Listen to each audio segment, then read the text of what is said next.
Kasus perzinahan oknum Kepala Desa Ulak Segara Kecamatan Rambang Kuang, Kabupaten Ogan Ilir, Mbak ini sudah dilimpah ke Kejaksaan Negeri Kejari Ogan Ilir.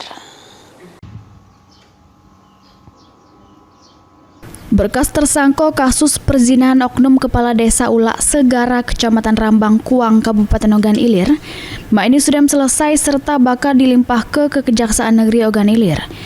Kasat Reskrim Polres Ogan Ilir AKP Muhammad Ilham ngatoke, penyidik unit perlindungan perempuan dan anak Polres Ogan Ilir sudah melimpah ke perkaronyo ke Kejari Ogan Ilir pada Senin 28 Juli 2025. Penyidik unit PPA Polres Ogan Ilir juga sudah mengantongi bukti video berdurasi 8 menit 24 detik.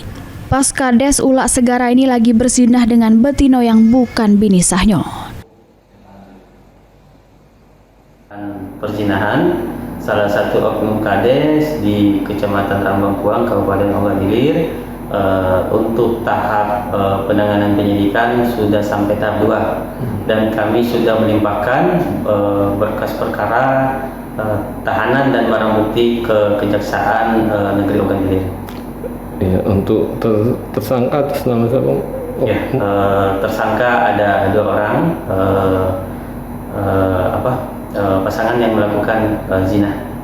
Inisial Ahmad Romawi, PAL TV.